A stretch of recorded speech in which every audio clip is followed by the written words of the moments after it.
1. Wake up, really gonna rise with the sun. Step 2. Get some good, some food in you. Step 3. Think real hard about what you wanna be. Step 4. Everybody just do your thing. Wake up, today's gonna be a good day. Wake up, today's gonna be a good day.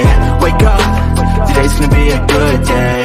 Wake up, today's gonna be a good day. Wake up, today's gonna be a good day. Wake up, today's gonna be a good day. Wake up, today's gonna be a good day. Wake up, today's gonna be a good day. Yo. Set your affirmations, aspirations. I got shit to do, the aftermath of preparation. Good food, good mood, blood in circulation. One step at a time, yeah, that's how you make it. Set a goal you control and the steps you take them. I try to pick one thought, have some concentration. And if I make a mistake, it's called education. I try to do this every day, call it replication. Wake up, today's gonna be a good day. Wake up, today's gonna be a good day. Wake up, today's gonna be a good day. Wake up, today's gonna be a good day. Wake up, today's gonna be a good day. Wake up, today's gonna be a good day. Wake up, today's gonna be a good day. Wake up, today's gonna be a good day. Life ain't easy, yo, I think there's a reason though. Ups and downs, just like every different season, yo. Sometimes I'm high, other times I'm barely breathing, though. I always gotta fight and hide from the demons, yo. Negative thoughts are poison, they rot. Head full of flies, so here come the clouds. They'll never stop unless I can swap all the bad for the good in my head when I'm lost. Yeah, so I'ma fake it till I make it. Positive thoughts are overtaken, I got patience. One day at a time is how you operate a cadence. A flow, you grow, you show yourself a foundation. Stay away from all the shit that causes temptation. I know that I like to do it cause of sensation. I live my life in my head like a narration. Don't expect greatness, do my best, man, I'll take it. Wake up, today's gonna be a good day. Wake up, today's gonna be a good day. Wake up, today's gonna be a good day. Wake up, today's gonna be a good day. Wake up, today's gonna be a good day. Wake up, today's gonna be a good day. Wake up, today's gonna be a good day. Wake up, today's gonna be a good day. Wake up, really gonna rise with the sun. Step 2. Get some good, some food in you. Step 3. Think real hard about what you wanna be. Step 4. Everybody just do your thing. I'ma say this right here, baby, because some of y'all be acting like y'all don't be seeing it. But, baby, playing victim in a situation that you created, oh, yeah, baby, that's narcissistic as hell to me. Hello, somebody. How you gonna create the storm, then get mad when it rain? How you hurt somebody and then get mad that they hurt? How you damage somebody, go outside your way to destroy a person and then get mad when they no longer want to deal with you? Baby, playing a victim in a situation that you created, oh, baby, that's narcissistic as hell to me. I'm sorry, but it is. Do you know how many people say things like, they make me so angry? What do I hear? I have given my power and my emotional state over to someone else. They make me so angry? That would imply you don't have a choice in the matter. When you emotionally mature, you choose how to move your energy, which does not mean you're not without emotion, and it does not mean that you do not experience different kinds of emotion. What it means is you take responsibility and control for how that gets expressed and what you do with it. Welcome to the Bullhorn Betty Coffee Club.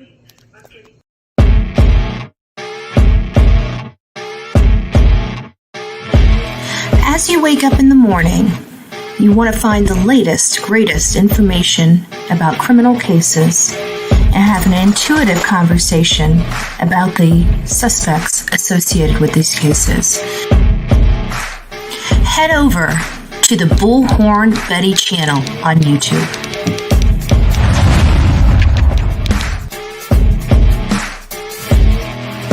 Get breaking news right here on the Bullhorn Betty channel. Welcome to the Bullhorn Betty Coffee Club. Enjoy your stay and enjoy your day.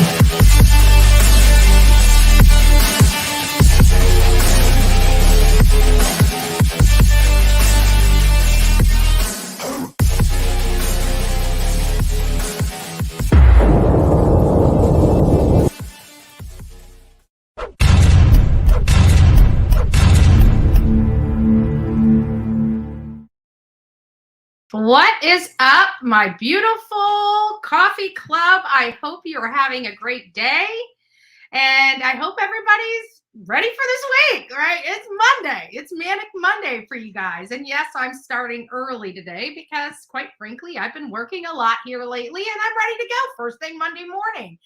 So I promise. I'm like, I'm not going to do this to you Friday, right? Friday, I told you guys I was going to come back, and I never did. Yesterday, I said, don't worry, I'm coming back. And I never did, right? So Olivia and I planned on Saturday. Was it Saturday or Friday? I don't know. I think it was Saturday. I think it was not yesterday, but the day before. On the phone, we're like, well, let's go. We went to the Sound of Freedom, and we figured, we really enjoyed that movie. Really just enjoyed the movie. And so we decided, you know what, let's do it again. Let's go to a different theater. Let's watch Oppenheimer. This is a movie about building the hydrogen bomb that ended up bombing Hiroshima, Japan. And you just kind of like, I wasn't happy about the movie. I really wasn't. I thought it had a lot of big names in this movie, and I just expected it to be an excellent production, and it just wasn't. I thought that the actors were kind of subpar. For it being a movie about one of the most notable bombs and wartime type of stuff, that it was the first time that we see this notable creation of this. Well, I guess not the first time. They had a lot of documentaries on this particular situation, but this was a movie that was depicting Oppenheimer and what his contribution was to coming out with that and ending this war with Japan. And, quite frankly, 100 some thousand people lost their lives during this wartime type of scenario. But I just kind of expected it, like, you're going in there. It's a movie about the man that made this particular, device that was huge. And it really kind of was the next generation of, nobody had done this, and he actually had traveled. Long story short, it just wasn't as good. I expected more bombs going off. I expected the just a little more action in it, and it was just very dry to me. It wasn't a good production for me. I was disappointed. I was wholly disappointed. Our choices were Barbie and Oppenheimer, and I'm just saying, I think I would have enjoyed Barbie a lot more. Which is not saying a whole lot as an adult. I've got granted Barbie and all that other stuff going on, but I just thought it was ultra interesting. And so I didn't really have anything nice to say or anything spectacular. And it was like, one of those things. It's like when you plan for something to happen, it's just, it's hard to plan anymore, right? Because it just never works out. Anyways, long story short, good morning, everybody. Good morning, my coffee crew. You guys know I love you to pieces. Good morning, Skittles True Crime in the house. Good morning, Sheila. Bullhorn Betty is here. Patricia, it's nice to see you. Sonia. Jenny from the block. Good morning. Virtual hug to you. Who else do we have up in the house? Emma, it's nice to see you. Cool Gamer. Angela, nice to see you. Big virtual hug. It's been a while. Darlene, it's nice to see you from Southern California. Patty G, nice to see you. ZA, good morning. Karen Davis, big hug to you too. Angie Gibson, good morning. Karen Davis, who else do we have? I said hi to Betty fan. Nice to see you, love. Nice to see you. Julie, good morning. Who else do we have? Tashi, nice to see you here. And I think Crime Doll, make sure you guys hit the like button. Thank you. God bless you. DC, I see you. So there's a few, and everybody else, Big Blanket, good morning. Allie, I see you. J9, I see you. Good morning. So don't forget to hit the thumbs up button as you coming in. We are starting a little bit earlier, so I expect the rest of the crew, as they're waking up and getting the crust out of their eyes and craving that coffee. Yes, we have the infamous mug today. It is not Sunday, and I'm not going to read it to you, but you guys can see what's going on here, right? Because we don't give a pluck. So it's nice to see you. What else were they going to? Oh, shout outs. So SC, I'm not going to call her out by name. Just want to give a big shout out to SC for being here, coming by, visiting while you were in my community. It is nice. And I really hope you keep in touch. I did get your email. I got it like a day or two late because I haven't been following my emails. So I apologize. I didn't get the chance to go hang out with you one last time before you left. But SC, big virtual hug to you and your friend that went and met me. So God bless you. And I always love to see fans and take photos with them and just say hi with them. And so I ended up buying them coffee and getting a chance to chat with a fan of mine that's been following me for literally years. And it was so cute because it's like, she's like, oh my God, I feel like I know you. How's mom? It was just like meeting with an old friend. It was so lovely. So big shout out to SC for coming out of your way. Well, I guess you weren't really out of your way, but you were already here and you were dying to see me. So I'm glad we were able to make it happen. Another big shout out to a special little man, Carter. I just want to give you a big shout out today. I want to tell you, listen to your mommy and daddy, but big shout out to you. And I hope you are doing well on building your own channel. So God bless you, Carter. But big shout out to you. If I could just give you one more little hug and a pat on your butt, I probably would. All right, so there you go, guys. Good morning. Good morning. One last thing before we start, and that is our language of letting go. We deal with all the gunk of the true crime. We have a lot on our minds and our shoulders, from our own personal life, plus the streets of social media. And we just need that uplifting power to help us get us through the day. And that is why we end up going to church on Sunday as a group. And everybody that is on this channel or anybody out there, we invite you to church. We invite you. We want to spread the message. We want to spread the word of God. We've got several people in here. We have Turkey Man. I'll be uploading his or sharing his video to his church. God bless him. And thank you for the great messaging. Also, Countryside Church, always with powerful messaging. And I got to say, this Sunday's message was ultra powerful, at least for me. It really hit home, and it's funny because they're talking about creating a group, right? Creating a small group. And our group here on social media is, it's virtual. So I'm sitting here thinking, I really we do have a small group of coffee clubbers that, go to virtual church with me. And I'm thinking, maybe we can start doing a, church study group. Maybe we'll do it virtually here on this channel, maybe on the Betty True Crime channel, the secondary channel. Maybe we'll start getting together if it's something, if we can get a group of, 5 to 10 people. Maybe we'll do our own little Bible study group for us, if that's something that this channel is interested in. So I'll leave that up to you. You remember, I'm just the head. You guys are the legs and feet, right? So you guys guide me where I go and what I do with this channel. So if it's something that interests you, if we have enough that is willing, I'm definitely willing to do it, and definitely willing to hold it. The group. So I'll let you guys reach out to me. You guys can reach out to me by bullhornbetty@gmail.com if it's something that you guys are interested in participating with, and I will be sure and happily put it together, because I tell you, that really is the fuel that keeps me going. And I really do enjoy being filled up, and just setting my week on the right path. It does a lot of good for me personally. And I know if it does it for me, it'll do it for you guys as well.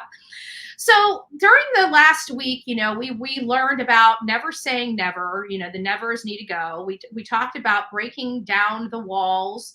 We talked about, sometimes we just need to feel the pain in order to grow. We want to fill our life up. It's like break it down and then build it back up. And now we need to start learning to let go of fear in our own personal life. Sometimes we say we want to go to the next level in our lives, in work, in play, or in love. But it feels like the door is shut. Fear can disguise itself behind many different faces. We want to do it our way. We're not interested. And if it's just not time, or it's just not time, what we're coming up against isn't a closed door. It's the fear we're repressing or holding inside. If you're confused about what you're moving forward to naturally in some area of your life, take a closer look.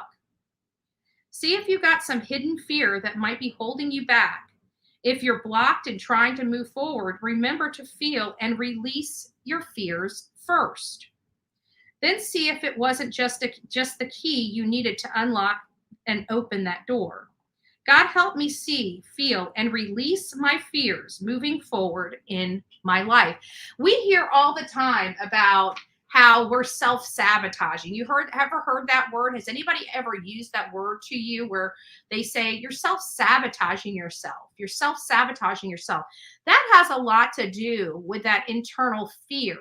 A lot of people, and this goes toward a number of things, whether it's drug use, alcohol use, violence in your household, all types of things. Maybe not something so mean. Maybe it could just be issues at work with a roommate, with a neighbor, but it's one of those things where we hold ourselves back because maybe we've had experiences that didn't go so well and we started using those nevers. I'm never doing that again, right? And so we built up this wall of nevers, and that wall has blocked our hearts from moving forward. And it doesn't necessarily mean to be in love. Our hearts are in a lot of things. My heart is in this house. Somebody's heart might be in their garden or their pet. It's where the heart is. And when you have a fear, you're almost paralyzed. You can't, because we're so comfortable, even in the worst circumstances that we could be in, at least we know what we're up against. Going out and trying to move in a different direction is so scary because we don't know what will happen. At least we know that we may get hit once a week over here, but what if we leave and meet a guy that beats us every day? Now we're stopping for moving. Moving out and moving on. And that's just one example. But another one might be, I've been at my job for 20 years. I have an opportunity to go over here and make $20,000 more. But what if it doesn't work out? I have tenure here, or I have seniority here. If I go over there, I'm going to be the new kid on the block.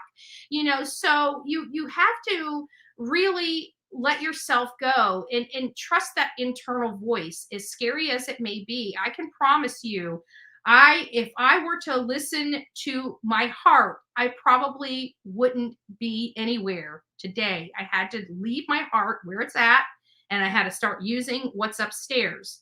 And that's how I move forward. I've had these same issues. I still do. Jumping back into, say, TikTok. I didn't, it's been a long time. How long was it going to take me to build my platform again after being gone for a year and a half? Thank God my crew over there welcomed me back with open arms after leaving them for a year and a half, right? So it was fearful. Why didn't I go back to TikTok earlier? Because I thought they were going to be mad at me, right? They weren't. They loved me. Of course, we're going to have some hate over there, of course. It's with anything. You're going to have people that are, I just wish people would be a little nicer. That's all. I just never met. You want to know what's wrong with this country? It's your nastiness. Right? Everybody's complaining over there. Well, look at your behavior. Not you. Not my chat. We know you guys are the good kids on the block. We know it. All right. So today is the big day. TikTokers, TikToker, where is it at? Y'all smash the like button for Val. Thank you. I wish they were on here. They're not on here. We don't live stream to TikTok. It's really weird. They don't work well with like streaming services. But I did find out that they do have like a TikTok studio. So I downloaded that and I just got to figure out how to work that. Tinsy, it's nice to see you, love. Nice to see you. So today's the big day. Like today is the 24th. Bryan Kohberber's Alibi is due today. His Alibi is due today. And I know before we kind of got on the tangent of, Carly Russell and Carly Russell's debacle over there, there's a lot of stuff going on. We kind of got away from Kohberber just a little to focus on this lady that was missing. We were so concerned about her and worried about her. Hey, Turkey Man, I hope you're doing well. And we kind of got away from the updates because, again, it's just me. I wish I had a whole crew back here, right? And I'd just didn't have to do the work. I could just be on here and be the talking head. Well, it doesn't work that way in my neighborhood, right? And so when I'm studying a case, it takes away from studying from the other case. But I've been printing out a lot of paperwork, and it's paperwork. Like I kill trees here, and people ask, how can we help? This. The best thing is office supplies. Paper, binder clips, binders, staples. Those are the types of things, because I tell you, I go through everything. And it got so bad, my hands were hurting from stapling all the papers, that I actually went out and bought an electric stapler, because it was like clank, clank, clank, clank, clank, clank. And some of these packages are thick. So it was, I have to push harder on it was just hurting my hands. So I've got myself a handy dandy electronic stapler. I just shoved the papers in there and it pushed the staple through it. So I'm happy with that. But we still have a mess of documents. And this is not even half of the documents. I don't even think this is 1/10 of the documents that were printed off for this last round of documents. But before we get started, I'm going to go. I got to drop this. I need to bring this up because you guys know I've kind of been. I borrow some of Jesse's content, like his little motivational speaking, so to speak, here. And I don't know the guy, but he seems just awesome, in my opinion. Sorry, it's just my opinion. He seems awesome, and. So I just found out, I love his sunglasses. You're going to see probably a pair or two on Bullhorn Betty very, very, very soon. But I like his glasses. I like how they just look and everything. And so I just found out that he dumped a huge investment because these are his glasses. He designed them, everything. I didn't know that now that I'm following him on TikTok and kind of back on TikTok, it's like I enjoy those inspirational type of voices, and his voice is so soothing. And you would think that this man has like the worst life ever, has been through hell and back, which he may have. I don't know his story, but it seems like he has a great wife. He has a great life, and it just even gives it more power that he's able to come up with these things and really move people's emotions, hearts, and minds. So when I heard that he just invested a lot of money back into these glasses, and not only that, but somebody actually stole glasses out of his car, I had to step in, and I want to make sure that I help. So anybody that would like them, you're more than welcome to purchase them. This is Jesse Pettigo, if I'm saying it right. I'm not sure. I apologize. But there he is, and I just wanted you guys to hear it. Again, if you'd like to help another creator. And this guy's amazing, by the way. I don't think I've ever worn sunglasses so much in my life other than this summer. I made a post about my sunglasses that I make and sell. And almost immediately people went to my merch store and basically bought everything I had. But I understand, because sunglasses right now are kind of popular, especially given how hot this summer's been. Now, I don't make a lot on these sunglasses, so I kind of stepped out of my comfort zone a little bit. I invested everything that I have right now into more pairs of sunglasses. I think I have around 500 pairs of each now. If they don't sell, it's going to hurt, but I'm taking a risk here. So I hope enough people see this video, and I got sunglasses back in stock. Go to the link in my bio. They're all available. Now, I don't think I'm going to sell out this time of all my sunglasses. I might sell out of certain colors because I definitely noticed some are more popular than others, like the blue and the purple and the pink. I even added in a new color, yellow, just in case certain ones sell out. At least there will be something on my page. So right now I do have everything in stock, like the pink to yellow, the blue to green. I have purple to blue, but someone stole those out of my car. There you have it. I have yellow to green, and then I have just standard blue. And of course, I'm still waiting for that day like Oakley's or vendors or something notices me so I can partner with them and they can sell my sunglasses, because this is my own brand, and I think that's kind of cool. And I think it would be cooler if it was like CW Eyewear by Blenders. But hey, what are you going to do? For now, I'll just keep hustling until I don't have to introduce myself. Links in my bio. Go buy sunglasses, people. I don't think I've ever... Go buy my sunglasses, people. So, just a fellow creator, helping out a fellow creator that she's never met in her life. But you know what? I get so much from his posts. I really do. And it would be, I would feel it would be mean of me not to help a fellow creator out. And, hearing that glasses were stolen from his vehicle, like that really just, I don't know about you, but it does kind of irk me just a tad bit. It really does.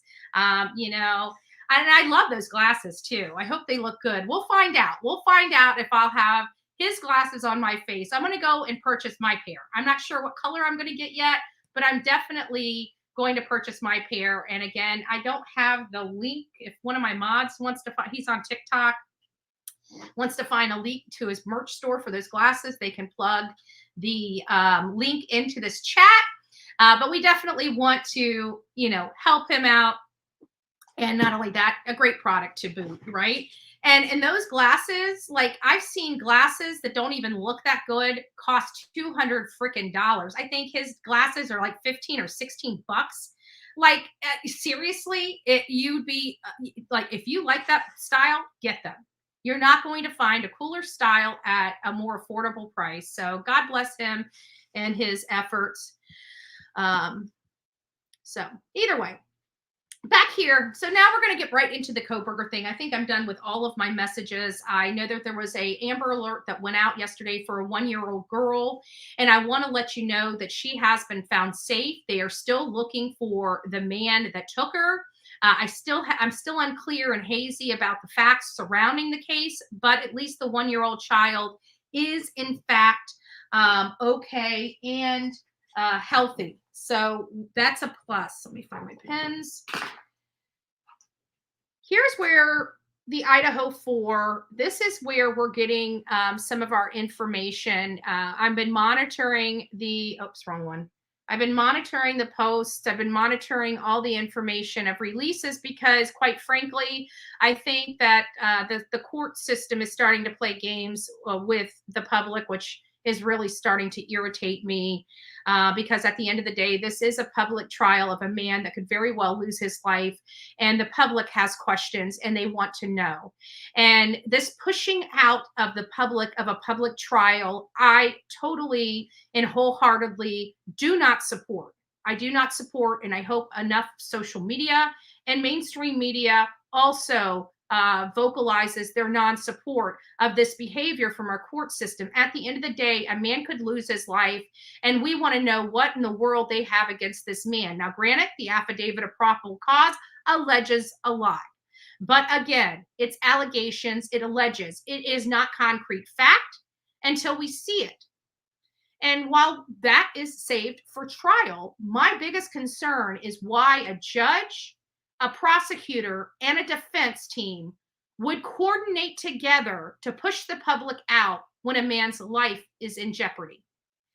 It is only to me to possibly prevent embarrassment of, well, we know why the defense doesn't want this out because many people believe he's guilty. But for the judge and the prosecutor to be in support of this at the level that they are, to me, feels like they don't want embarrassment. There's something here that's going to look bad on its face potentially. And it doesn't make me feel comfortable.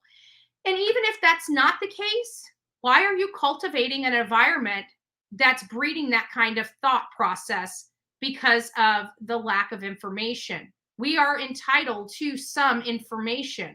They're acting like we're entitled to none. And the law is very, very clear on this very, very topic. We, the public, are entitled, lawfully entitled. So it's not like we're saying, hey, give us information we're not entitled to. We're asking them to give us the information we are, and they are not. And then they're giving us this BS, this word salad, that somebody's life is in danger, that somehow somebody's life is in danger. Like, I want to see the police reports that show police reports being made that people feel in jeopardy of their life. I would like, instead of you alleging it, it's been a year almost, right? I mean, to be honest with you, not quite. I mean, 8 months, 9 months since this incident happened. Clearly in 9 months, with all these death threats and all these people fearing for their life, certainly you have police reports for the judge to look at this point. I've seen none. Yet every time you want to seal something, you say somebody's life is in jeopardy if they don't seal it. That's not good enough. You need to prove it. And the judge should be requiring them to, not just listening to them say so.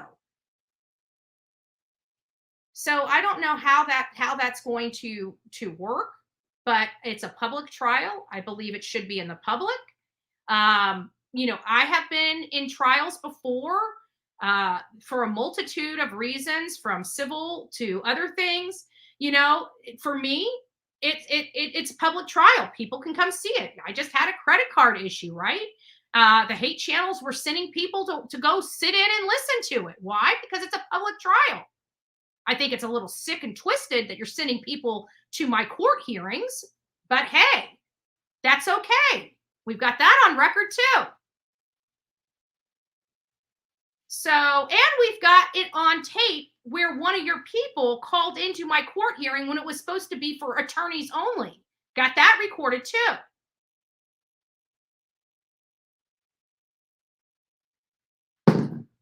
Just saying, public trials are public trials. So today is the big day that Bryan Kohberber is required to make his statement on his alibi. You know, the prosecutor requested his alibi. Ann C. Taylor asked for an extension. She needed additional time to formulate a response on her alibi. And one of the things that she was trying to delay for was the fact that they didn't have the grand jury transcript yet. The grand jury transcript was supposed to be to them by August 21st. And the judge also let them know this does not prevent you. This stay, this 37-day stay it is only for your speedy trial rights. It does not have anything to do with your alibi or any of the motions or any of the timing on the motions. It only stops the speedy trial clock, which is that October 2nd trial date. They can now effectively move that trial date out 37 more days and still be in with that speedy trial because the clock stopped. So they have whatever time when that clock stopped, however many days they had left, actually pause and are added to. So their 37 days would stop at XYZ date, and then that speedy trial clock turns back on, and whatever days they had when the clock turned off is how many days they now have during that break, right?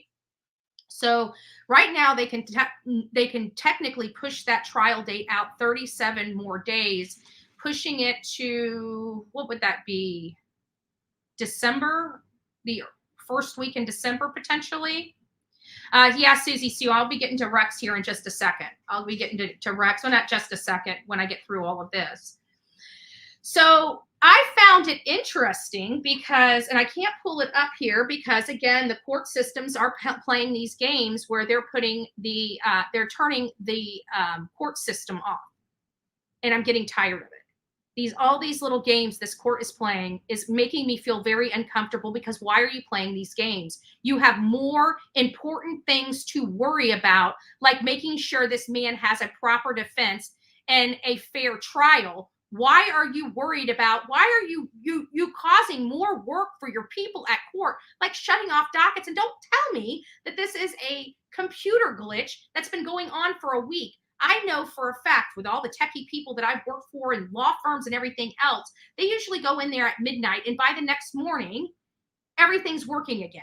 So why are we here a week later and still can't even see the docket? It comes up, it seems like it comes up when court hours are there and goes down when courts are closed. Excuse me? Why are you busy playing these damn games when a man's life is on the line? Just my question.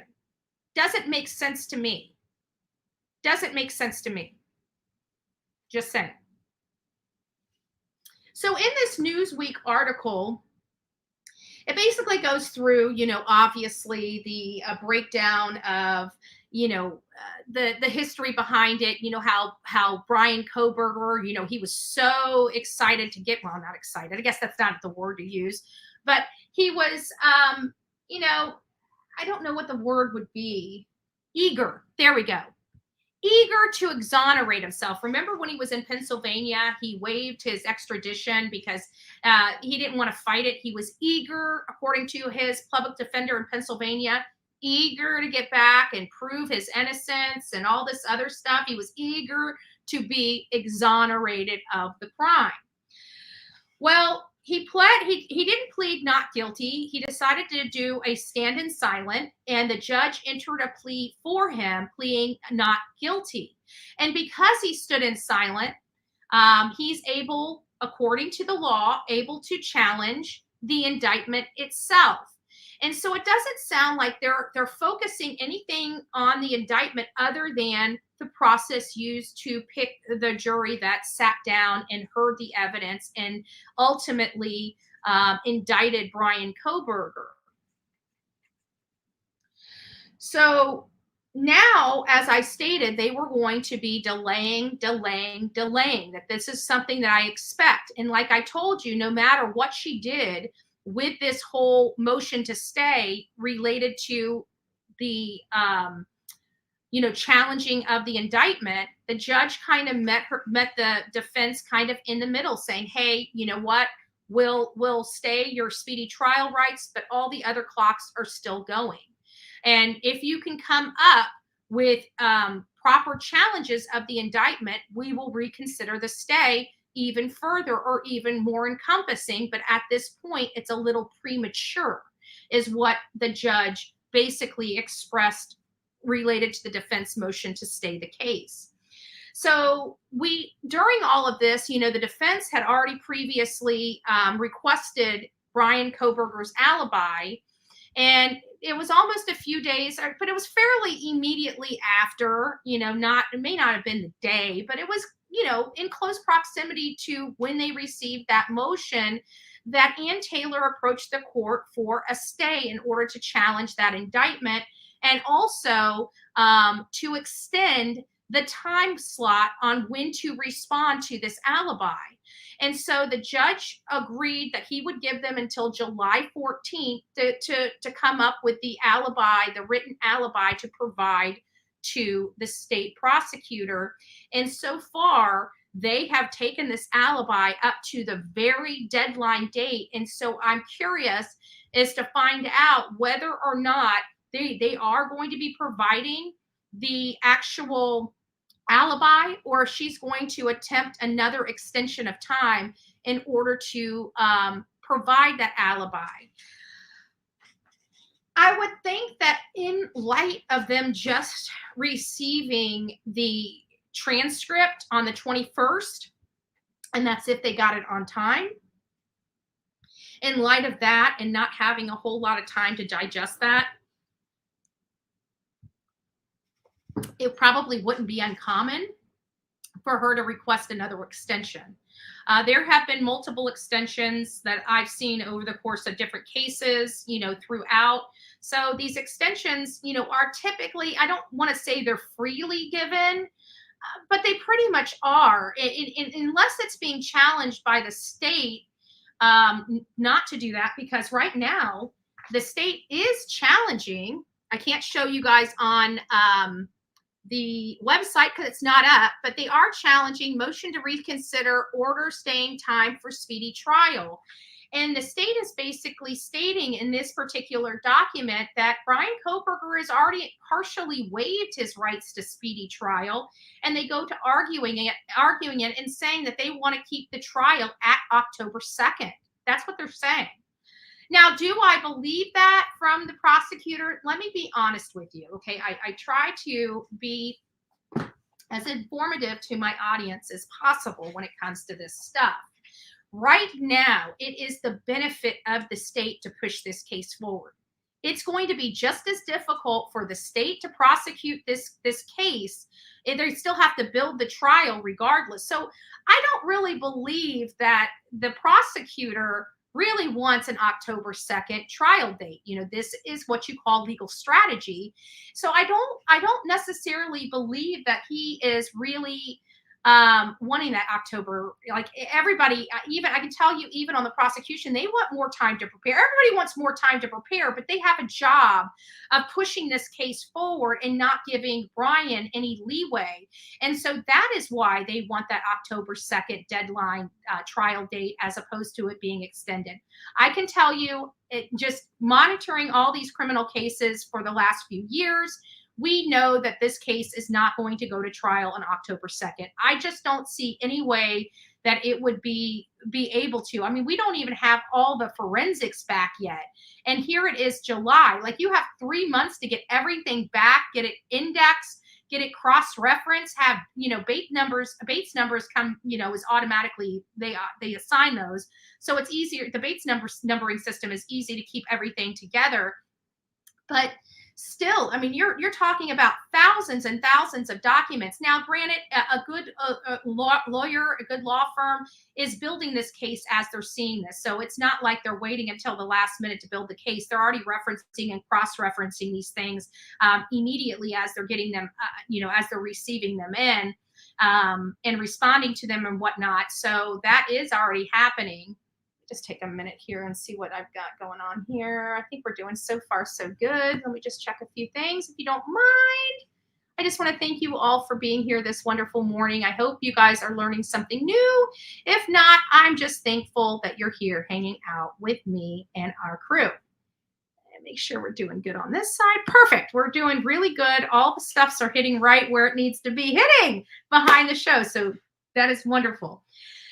So on Monday, Bryan Kohberber's legal team could file an alibi that would include Bryan Kohberber's whereabouts during the murders and any corroborating facts. However, he could not file a response at all, or his legal team could request more time. So there you have it. And so let me just go through this. If Bryan Kohberber's legal team requests more time, former FBI agent, our beloved Jennifer Coffindaffer, doubts the judge will grant it, but if that happens, Kohberber's legal team will be required to provide an alibi or not file a response. I don't know. It's always, for me personally, I don't see a law firm just requesting a time extension and then not responding. She probably will do one of two things, and I think one has more weight than the other. In my opinion, I feel that we are going to get a second request for an extension of time. I don't know. I really don't know if somebody like Ann C. Taylor would totally not respond at all. It is possible. There is a legal strategy by not responding at all. But just seeing the how their office runs so far, it just, to me, doesn't feel likely. But who knows? They may surprise me, right? They may surprise me. Coffindaffer told Newsweek that she expected Kohberber's defense team to file no response. Look at that. So she differs from my opinion. If the defense had a solid alibi, Coffindaffer said, they would have likely already presented it. Coffin Daffer said, if the defense team has an alibi, it could be from witness statement or digital evidence. We didn't see any of that, Coffin Daffer said. We see the opposite. Evidence shows that Kohberber's phone was either in airplane mode or turned off on the night of the killings, and the 2015 Hyundai Elantra, which is the same vehicle that Kohberber drove at the time, is also identified in the area. So we do have quite a few, flags that identify him as being the possible person. I mean, he was up moving around that time of night. He's up moving around that time of night often. He was seen in the area multiple times before this occurrence in that very car at night, most likely alone, in the area, monitoring. At one point, he got so close to the house, it said, that his phone actually picked up on the house Wi-Fi. Very interesting stuff. It's very hard to prove an alibi when your alibi options prove you were there, Coffin Daffer said. Coffin Daffer said it would be jaw-dropping moment if the defense provided an alibi. If an alibi is provided, the prosecution would be granted time to investigate and respond. Interesting. Interesting. So I think this is poll time, right? It's poll time. We're coming up to it. So let me do a poll. Okay, start a poll. What is our question? Do you think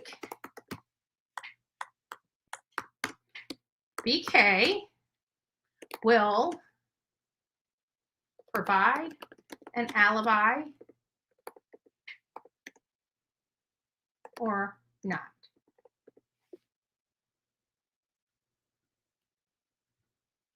Yes, no, and the third one. Can I add a second option? Request more time. Let's see if I can add one more time and not respond at all. I don't want to message anybody. My phone's talking to me. Okay. So we've got the poll, and it says, will Bryan provide an alibi or not? Yes, he will. No, he won't. Request more time, not respond at all. I guess I could have said, I could have removed no. So that's probably going to be confusing, right? So I had three that were probably the same. So maybe no, don't respond as a no. If you do, I'm going to count it as he's not going to respond. So I'll add both not going to respond. Two of them are the same. I'm sorry. I don't know if I can go back and edit it or not, but I probably can't. Let's see if I can. No, it just says in poll. So I can't edit it. All I can do is in poll, but I have two of basically the same answer written different ways. So now comes to the other topic of conversation, which we've discussed here on this channel. We just discussed it. Oh boy, let me pull up YouTube real quick and I'll tell you exactly when we discussed this. And I know it was after the new documents had come out. Give me just a second. Tell you exactly what date. Should have had this information, but I wasn't even thinking about it. So this was on July 18th. On July 18th, we actually did a live here on the Bullhorn Betty channel that said, did somebody frame Bryan Kohberber? And obviously, I don't believe somebody framed Bryan Kohberber. I don't. I think, and if they're going to go down this road of, where they believe that they are framed, we probably have a problem. Oh, and by the way, for Twitter, I'm going to be ending my session with you now. If you guys would like to come to my channel on YouTube, please come over to YouTube to finish out our conversation here.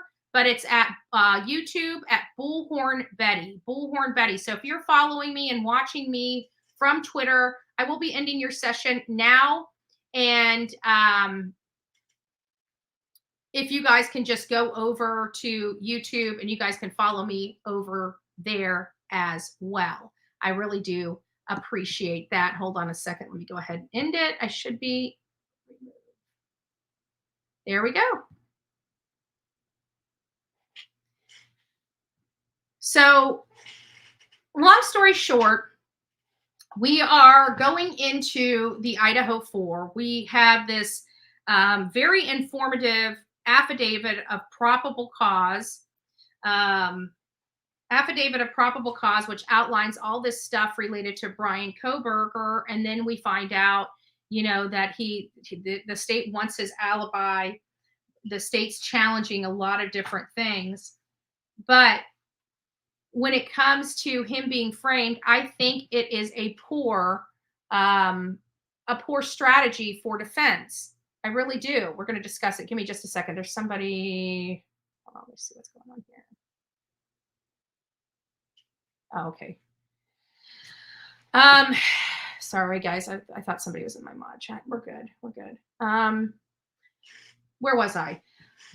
Sorry guys. I got distracted. It's my fault. So we did on the 18th, we did discuss this whole thing about Bryan Kohberber possibly being framed for this crime, and how this seems very unlikely because the snap, it's on the snap. So like the only way his DNA is going to get on that snap is if somebody handed him that knife and he touched it. It's not where, somebody just walked up to him and scraped him on the arm and took off with the sheath and went and did all this. Like it doesn't make sense, because he would have had to use force to get, not like, probably maybe enough force, like pulling a trigger. It takes a little bit to pull a trigger on a gun, right? It could be same way. That snap is really hard. I remember when I was a little kid, my dad never really worried about it because the snap, I could not get the snap off of a knife. It is on there pretty tight, and it's done like that by design, so your knife doesn't unintentionally fall out of the sheath when you're in the woods. So it takes pressure to lift that.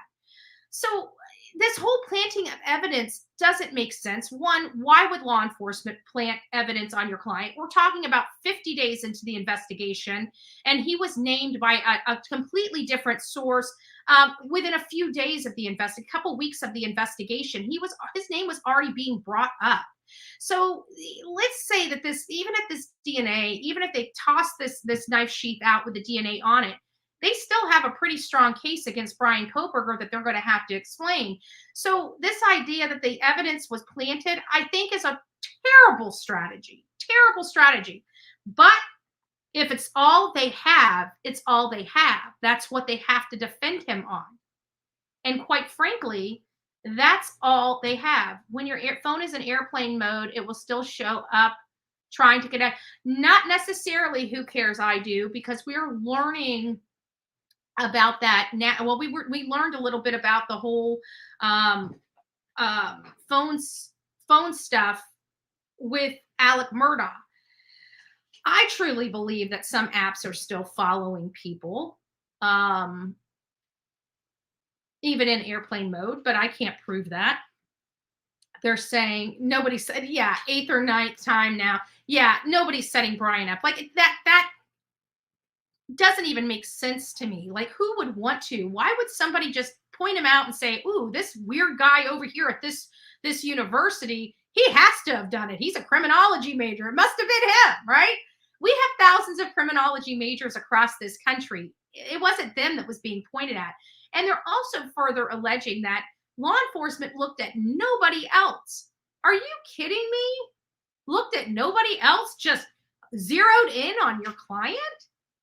Did we forget about them clearing the roommates? Did we forget about them clearing all the additional friends that were over there that morning? Did we forget that Jake, the hoodie guy, or Jack, the hoodie guy, Jack S, was cleared?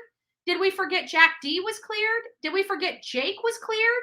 Did we forget that the parents of these kids had to be cleared?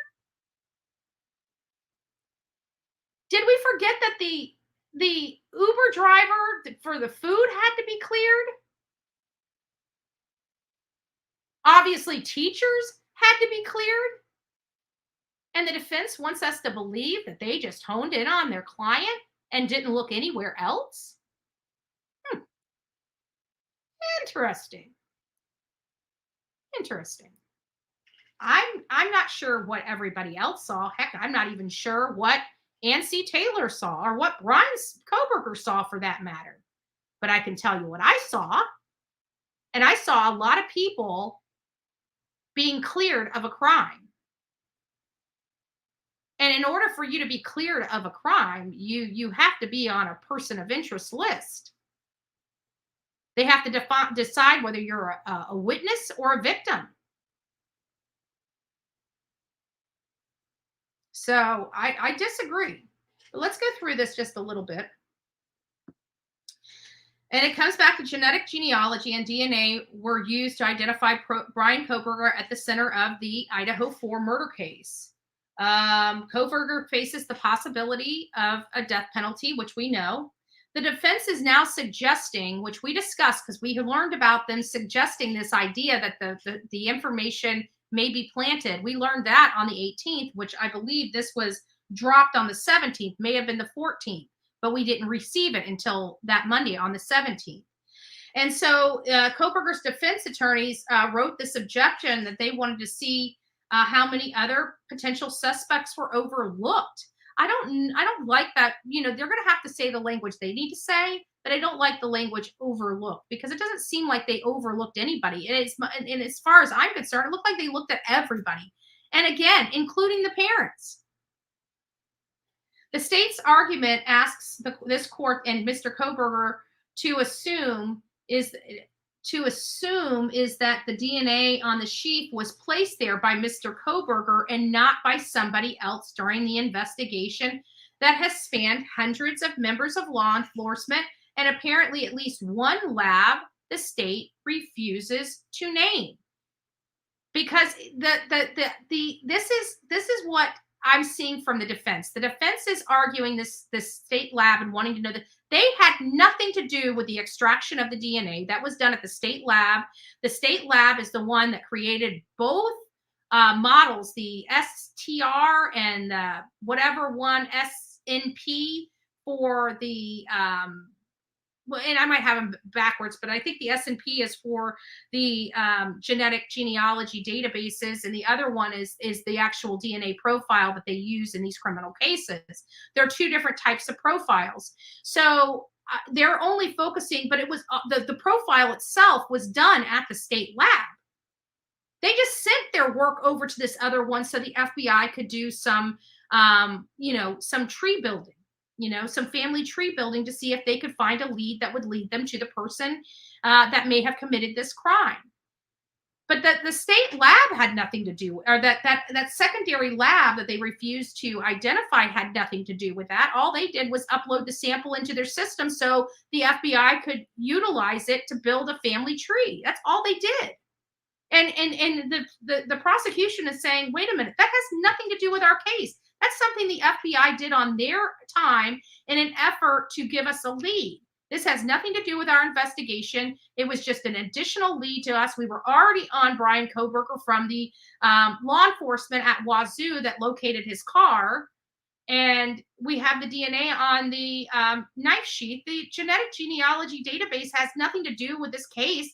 I mean, we were already on his trail before this, and the FBI merely only gave us a lead or a tip. That's all they did. This has nothing to do with anything else. No different than, say, a web sleuth like me building this family tree and saying, oh, it could be this. Let me call this tip in. It's no different than that. I'm independent of that law enforcement. But here's the kicker. Is the FBI truly independent from the state of Idaho? I don't know, because they called the FBI in. The FBI is a resource that they tapped into to help them investigate this case. Does that now make that investigative genetic genealogy, the IgG or the FGG, depending on how you're referring to it, does that make that discoverable by the defense?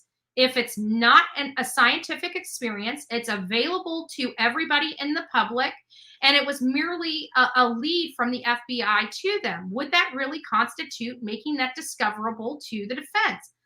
Honestly, I'm unsure. We have legal opinions on both sides of the argument where, yes, it helped derive his name. To know it isn't, it has nothing to do with this case, and that's where they're butting heads. and where the judge needs to step up and make a decision on their behalf.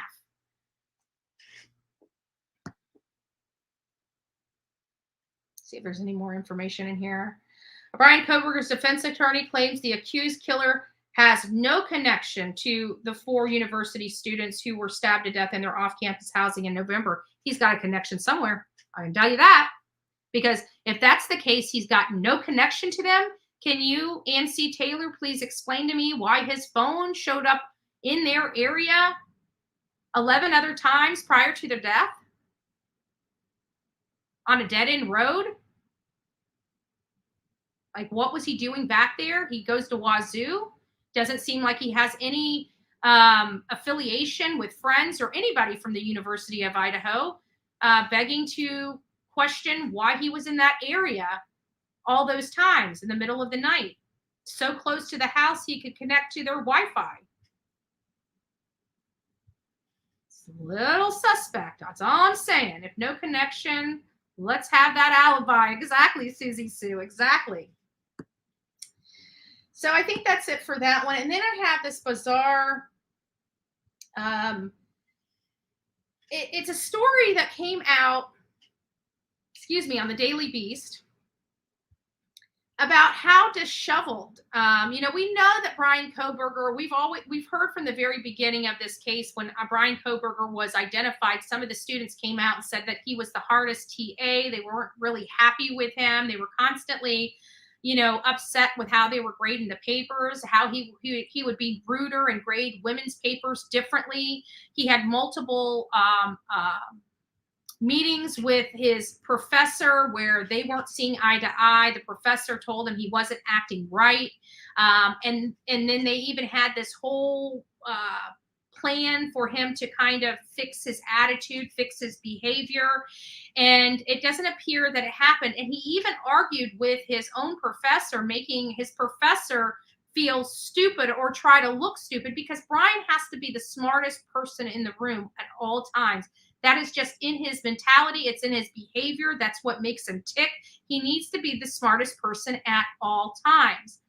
How do I know, Angel? It's because it's been readily available. Everybody that has talked about this from his childhood up to his college talks about this very unique behavior or trait of Bryan Kohberber. That's how we know, because it has not just been stated as rumor. It has been corroborated by multiple sources.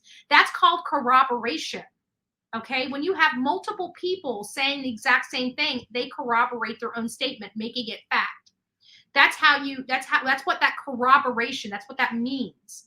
So you have so many people coming out and saying the same thing, they corroborate themselves. So we can take that as true, as fact, because why would all these people be saying that? Oh, sorry, Angel. I thought you were talking directly to me. I'm like, what do you mean? Like, so that's how we did it. But it is corroborated fact. But thank you, Angel, for clarifying that for me. I'm like, how are you not following this? But that's how, because it's been noted. So let's go through here. But here's the other thing that we didn't know about. Mike, come get it's bacon cheese. Allie, now you're making us all hungry. You're making us all hungry. Don't you dare. My stomach is literally growling. And guess what? Oh my God, you guys are gonna die. You know what? I'm gonna show you anyways. You know why? Come on, make y'all jealous. I'm gonna make you jealous. Okay, hold on. Oh, wrong one. You know what? I think there is a video on one of these. Maybe I'll go watch a video why I go do this. Oh no, maybe not. Oh, let's see. Simply a tip. It's a lead generator. It's a highly scientific I'll be right tip, back. but it's still just a tip. So we can point law enforcement in the right direction with this technique, but they still have to perform their full investigation. Yes, they do. Okay, hold on. I'm not going to play that. But I'm going to show you. I'll show you guys in just a second. I want you guys to see my ribs.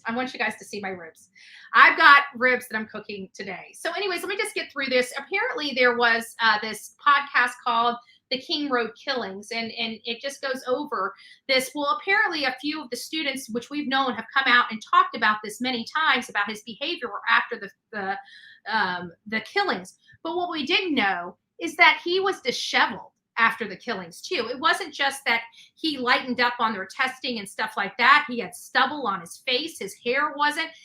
People were making like little sly comments like, you know, those midterms must be getting to him, not even connecting the dots that he could have potentially did this to these people. So I found that pretty interesting, to say the least. And then we go over to the Inside Edition, which even further goes over, you know, how the students all coordinated together. And we'll be talking about that a little bit tomorrow. But before we do, I'm going to go ahead and move over to Rex Heuermann, because I want you guys to see a video. Where's the video? It's right here. Dad, Brian, I need to be here for this video. All right, you're just going to have to wait.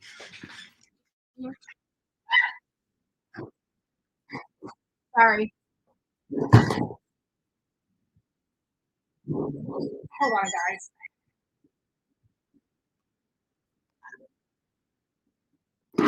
God, sorry, everything's falling here while I'm trying. I don't know where this noise is coming from. I don't know where. Okay, well, it doesn't look like I'm going to be able to go get my what I'm cooking tonight, because everything is falling. I don't know why. Where the hell is this noise coming from? Oh, it's coming from this. Hold on, guys.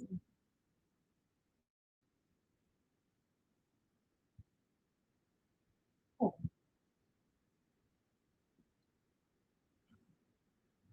Sorry, it was a video at Rex Heuermann's.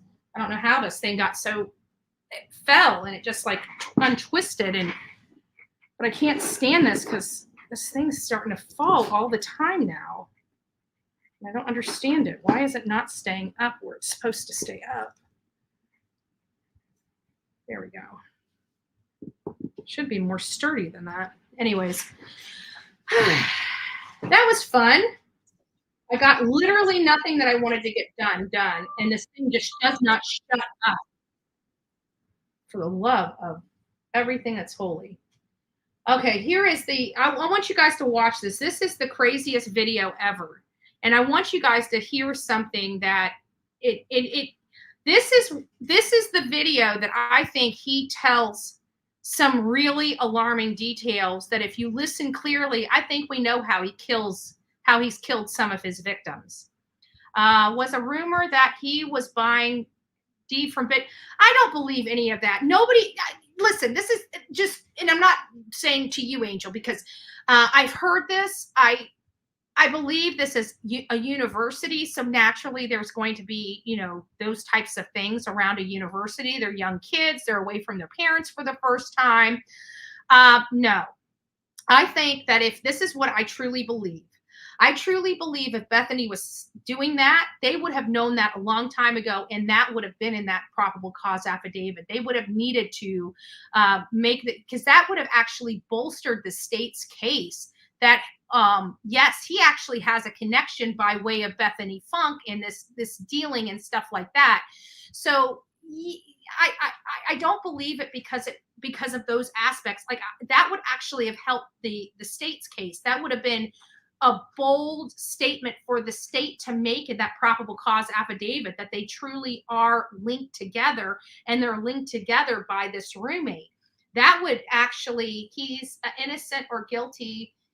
He's innocent or guilty at this point. Yeah, I agree with that, Angel. He's definitely innocent or guilty. But I do believe that that connection with Bethany, if true, would have helped the state. It wouldn't have hurt the state. They would have put that in that probable cause affidavit, because that would show, in fact, without any doubt in people's mind, that there truly was a connection with him and that house, or one of the people in that house. Remember, all this time they say we don't even know the connection.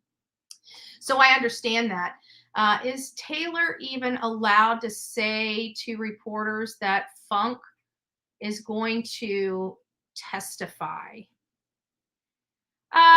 Yeah, they can. They can talk about anything, even the prosecuting, like they're not gagged to the point they can't say anything. They're allowed to speak. Nancy Taylor can go right now on to the Today Show to talk about the case, and so can the state prosecutor. They can go out there and talk about the case, but they can only talk about the facts of the case, the stuff that's available through public record. They're not allowed to do other things, but they can absolutely comment on public records. As a matter of fact, even in accordance with their professional rules on publicity, they're even allowed to address or debunk bad statements. So, for example, this is just an easy example for you guys to run across. Somebody, ABC News, we'll say XYZ News, okay? I don't want to attach an actual news organization because this is a fake, example.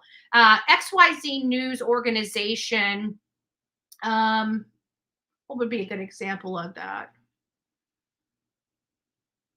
XYZ News organization says that, Bryan Kohberber is guilty of slaying these the students by, say, they were shot.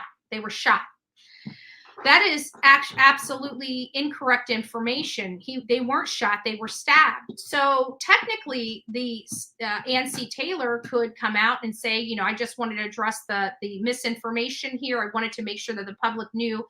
Public record shows that the victims were not shot, they were stabbed. Thank you. Have a great day. I withhold and I'm not going to be taking questions at this time. So they can do that. So even with the current order that's right now in, for the non-dissemination, the gag order, you can't speak order, doesn't preclude them from even addressing and debunking, incorrect information. They could absolutely do that under this order. So getting on now, I know we have a lot of stuff related to Bryan Kohberber, but we have another despicable guy that concerns me a lot greater than Bryan Kohberber. Bryan Kohberber is behind bars. We know his 4 victims. Are there more victims? There potentially could be more victims. I'm unsure if I believe he has any more dead victims. I do believe he has victims, but not dead victims.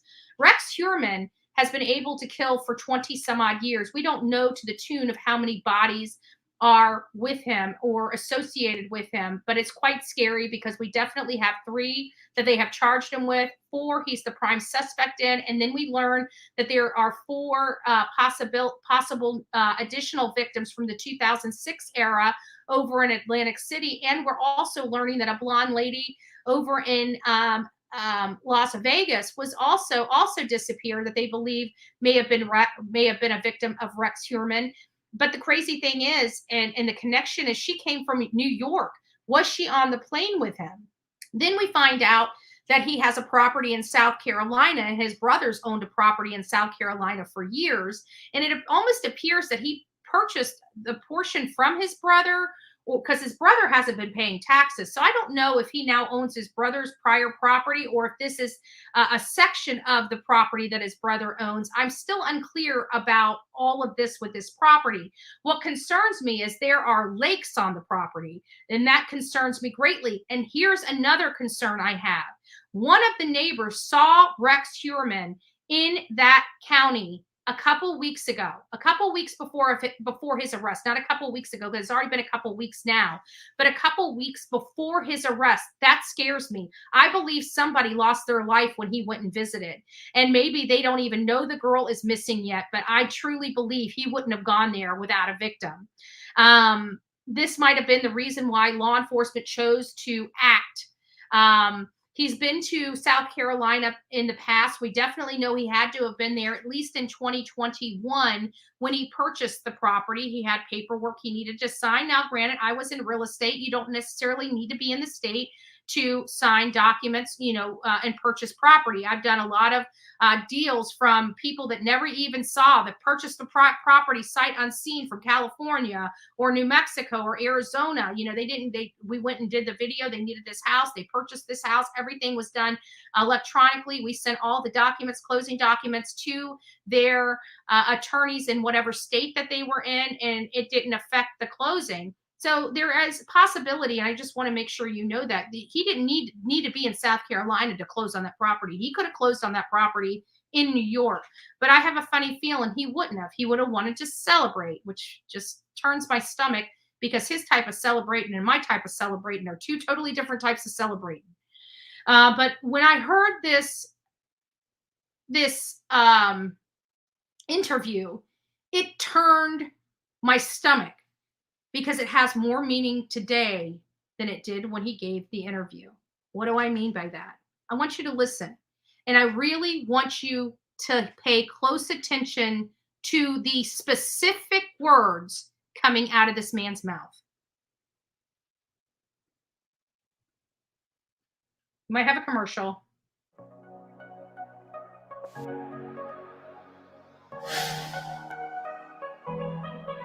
Rex Heuermann. I'm an architect. I'm an architectural consultant. I'm a troubleshooter. Born and raised on Long Island. Okay. Been working in Manhattan since 1987. I do troubleshooting. Okay, now this is where it's going to start getting,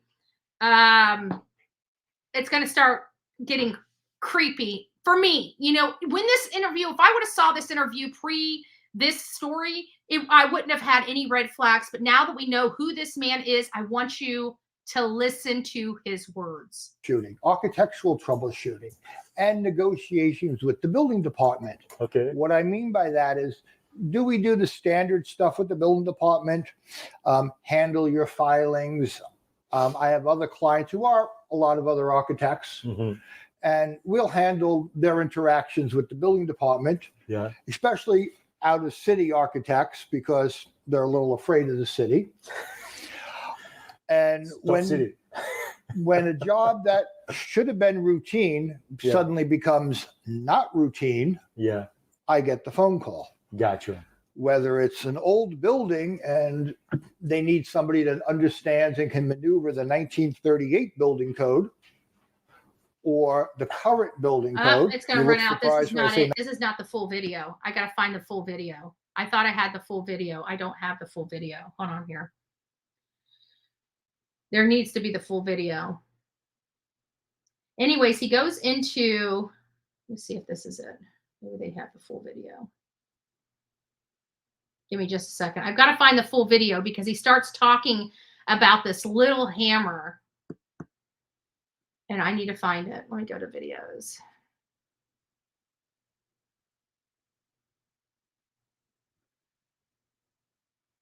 Here it is.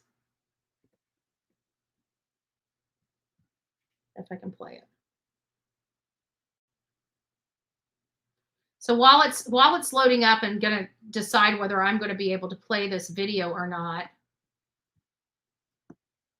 if they have it, but I don't see the video on here. It said 19 minutes, but I have not seen, there it is. This video is private. So let me keep searching for it, but I want you to hear this interview with this man. I know somebody's got it because I've seen it. Videos. Is this it? No, that's not it. I want to see the whole video, and nobody seems to have. Here it is. Here it is.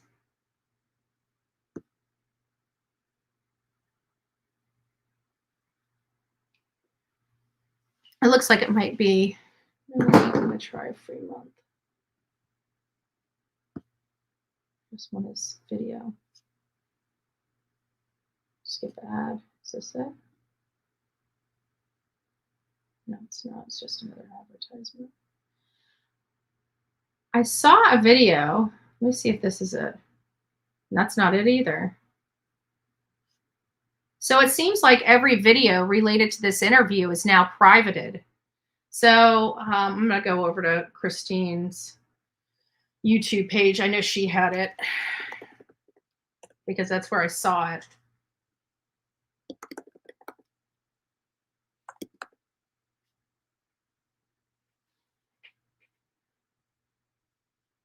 This is it. Let me pause this because I only want this interview. Here it is. Here it is. Okay, so let me play this. This is the only part of this section that I'm going to play, but this consultant. I'm a troubleshooter. Born and raised on Long Island. Okay. Been working in Manhattan since 1987. Rex also spoke about learning how to build furniture from his father, who was also an aerospace engineer and built satellites. One of the things I learned from my father was furniture building. Okay. He was an arrow. This is where it gets creepy for me. This is what was missing on that interview that we were trying to find. And I truly believe that the reason why it's pulled is because the FBI pulled it. I truly do believe it. Aerospace engineer and built satellites. And runs in the family, building things. And built furniture at home. And I still build it in the same exact workshop. I keep wondering, you know, you got an aerospace engineer father that builds furniture. That in and of itself, he may have built furniture before, you know, but who has the time to build the furniture now? You know, but either way, I just found it odd, but it's interesting because he knows how to build. He's an architect and he knows how to build furniture. And we're hearing that there is a soundproof room at his home. So he obviously knows how to build, but that's not the creepy thing. Keep listening. So I have one tool that's pretty much used in almost every job. This is the creepy part. Listen to his tool and how he uses it. And it's actually a cabinet maker's hammer. Cabinet maker's hammer. I want you guys to remember that. Cabinet maker hammer. Okay. It is persuasive enough. Persuasive enough. Listen to the language coming out of his mouth. I think he used that as a weapon and killed one of these people. I seriously do. I'm going to back this up. I want you to hear it. Cabinet maker hammer. Okay. It is persuasive enough when I need to persuade something. Not someone. Not someone. He doesn't answer that. He needs to persuade something. Remember, he thinks of these people as things. Remember that. He does not think these people as human beings, because he could not possibly kill a human being. He thinks of these as garbage. He uses them and throws them away like toilet paper. Something. And it always yields excellent results. Always yields excellent results. I'm going to back this up and I want you to hear this. Always yields excellent results. Kind of gives you an eerie, creepy feeling now that we know who this man is, doesn't it?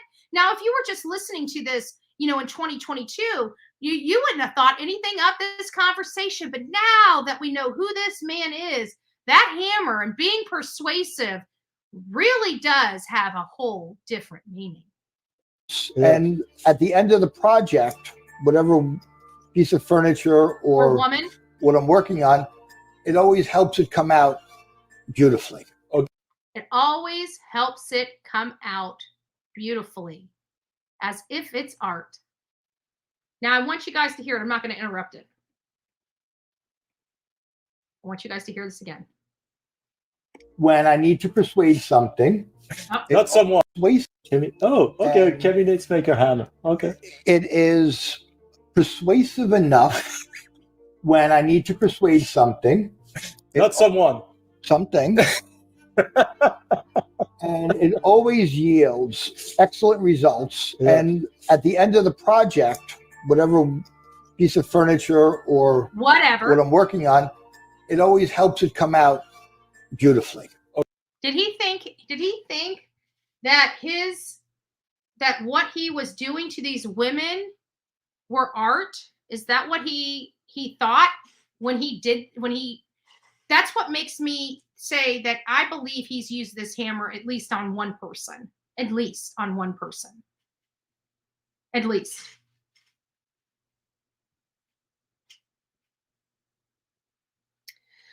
We also have his reaction.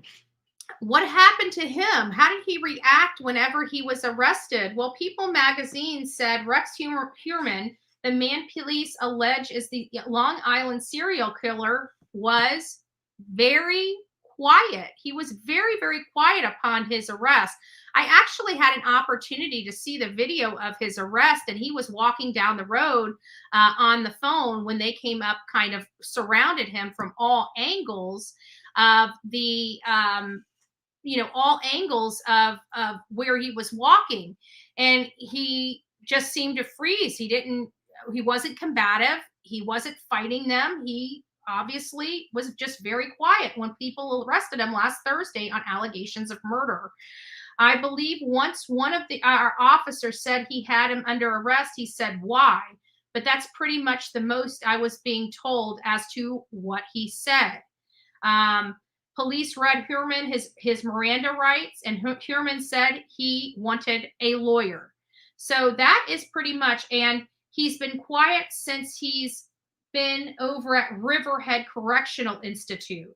So he's keeping his mouth shut, but he knows how to keep his mouth shut. I mean, this is one of the aspects that kept him doing this for so long, was he knows how to keep his mouth shut. But it sounds like they've got a lot of evidence against him related to this. And I don't know what this is about.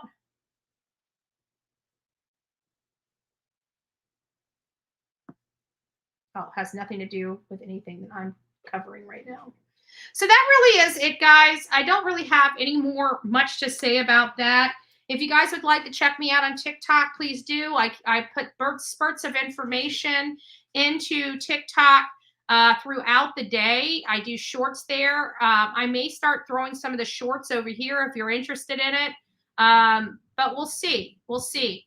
How did he hide a room in the basement from his family? Because according to what my understanding is there was a room or something that his wife wasn't able to go into. And so it was brought up like, would you think that was suspicious?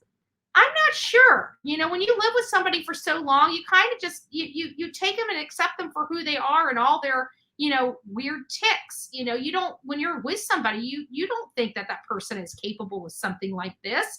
I don't know if anybody would really find it odd that, your husband has his man cave and it's locked. Like, I don't know if I would think oddly about that. Because when you've been married, you learn that you need your own space. It can't always be around each other all the time. Susie Sue says she would think it was suspicious. Followed up on TikTok too. Oh, thank you, Angel. And so, yeah, I don't really know. So I guess I'd have to I mean, from person to person, I guess would really be whether it would spook me out or not. If I was with somebody that I've been with for 20 years and had kids with him, and he's never lifted a finger to me, never raised his hand to me, barely gets into an argument with me, and we have a great loving relationship. If he told me not to go into his man cave, would I go into it? Probably not. Not at all. I think I would respect that area, his area. So me personally, I don't know. I mean, for somebody to get angry at me even going in, that would be a red flag for me. That would absolutely be a red flag for me. But it might have just been like, maybe she never even went there anyways. Maybe she never even went down there. Maybe it was one of those things where he didn't have to tell her not to go in. She just knew not to go in. She didn't have the key to the lock. She never had any reason to go in there, never questioned it about it. Apparently this was his childhood home. He could have very easily said, look, all my mother's stuff, all my father's stuff are in that room. Just leave it locked and don't look into it. I just want to keep the stuff, but I don't want to look at the stuff. And I don't want anybody in there monkeying around with it. That would have been a plausible explanation that any wife would have believed and probably would have never stepped into that room. So we don't know what kind of conversation it is, but it does sound like he did have a padded room, which scares me. He's obviously a sadist. He's sadistic.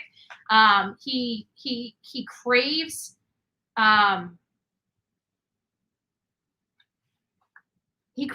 feeling powerful and knowing he could take a life.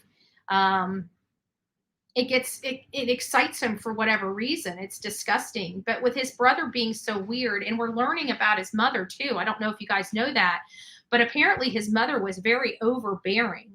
And he was what was known as a mama's boy. And we hear this all the time where these moms, they don't nurture their children.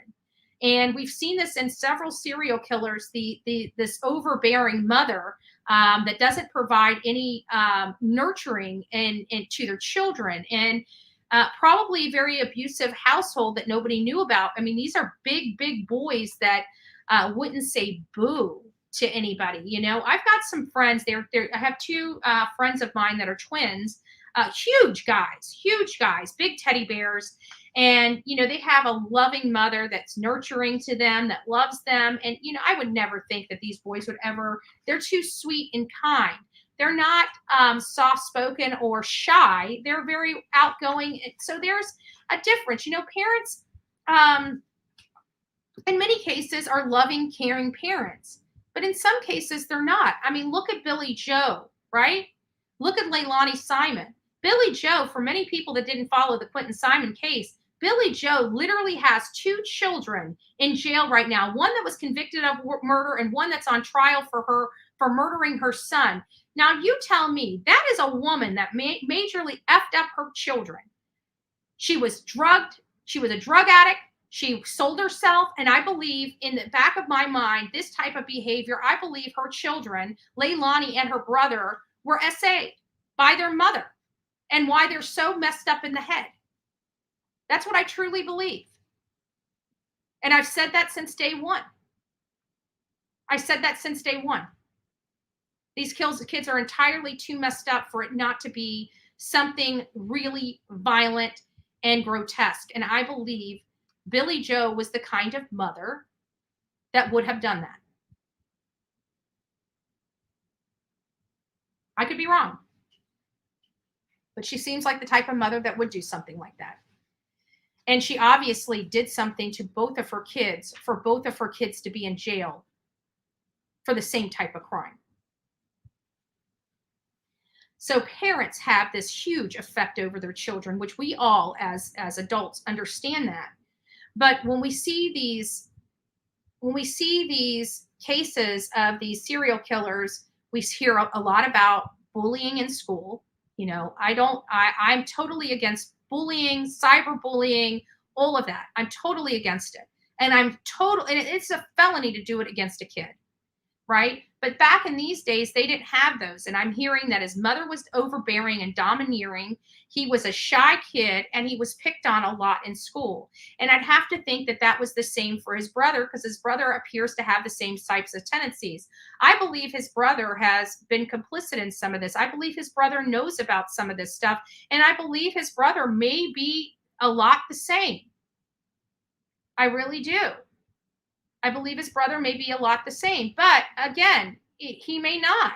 He may just be one of those people that his brother made him feel like they had to be these survivalists and have bunkers and stuff like that. And maybe that was their commonality, is that Rex is the serial killer and his brother's this doomsday prepper. So his brother would assume that Rex was this doomsday prepper when he was not. He was using all of the strategies that Craig was using in an effort to assault these women. So I don't know what happened. I just know that Rex is stretched all the way across the United States. And this is crazy, because we know for a fact there's more women out there. There's no ifs, ands, or buts in our mind. Where was he? What states was he in? What communities was he in? And how many people are missing after he left? That's what I want to know. There's more women like these women out there, and it's sad. And they're so unsuspecting. They have problems, and they're willing to do just about anything to get their fix. And that's sad. Guys, I want to tell you, thank you for being here and enjoying your coffee club hour with me. I want you guys to make it a great, amazing Monday. Be kind to people. Understand that everybody has their own problems going on in their life, and something that you do can actually change their day and make it an amazing day, or make it even worse for them. Why don't you be that amazing person in somebody's life today? That's what you can do to affect change within you and within people that surround you. So I want you to have an amazing day. God bless each and every one of you. Don't forget to be fearless. If you see something, say something. An ounce of prevention is worth a pound of cure. And until next time, please be safe and kind to one another. Good day.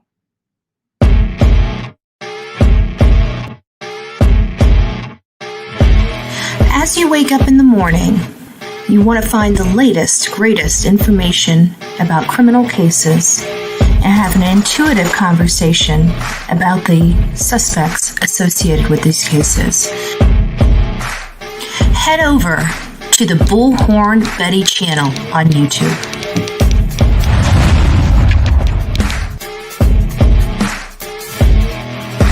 Get breaking news right here on the Bullhorn Betty channel. Welcome to the Bullhorn Betty Coffee Club. Enjoy your stay and enjoy your day.